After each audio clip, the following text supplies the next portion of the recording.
NASCAR turning left in Michigan, in Brooklyn. It's southern Michigan near Jackson. Last two Sprint Cup races postponed until the next day by rain. This one was delayed, but they did start it. Joey Logano needs some wipers. Red flag comes out 3 laps later, forcing this. All of a sudden we went down in turn 1 and the bottom just fell out of the sky, and they threw the caution, and then it got even worse the next lap. Now it's sunny again, so who knows what's going to happen.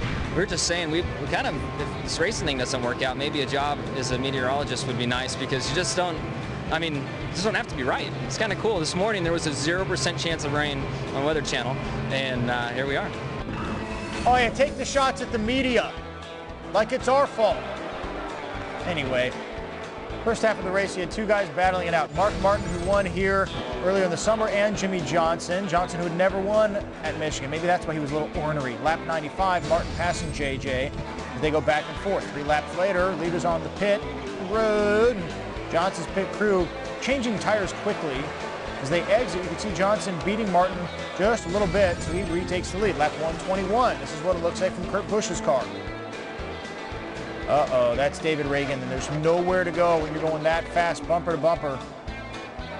Both guys spin off one of the biggest tracks at NASCAR in terms of how wide it is. Busch's car, very hard to drive when it looks like that. He's got to go in and get an entire new front end. That'll cost you $299. 47 laps to go off of a restart. Dale Earnhardt Jr. takes the lead outside. 3 laps later, David Stremme in the 12 car gets sandwiched between 2 others, and look out.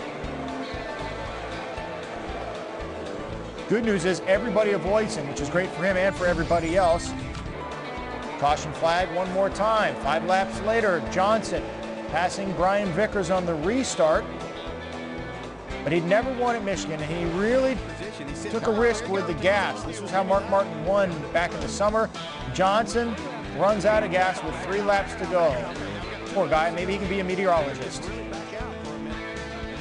But for Brian Vickers, it's great news. He had only won once in his career. That came back in 2006 as Johnson ponders his future. Vickers, an 87 race drought, the pole sitter, takes the checkered flag at Brooklyn, Michigan. The 13th consecutive different winner in the fall race here. Jeff Gordon is the bridesmaid for the 2nd time at Michigan this year. Vickers moves up to 13th in the standings overall. Top 12 make the playoffs.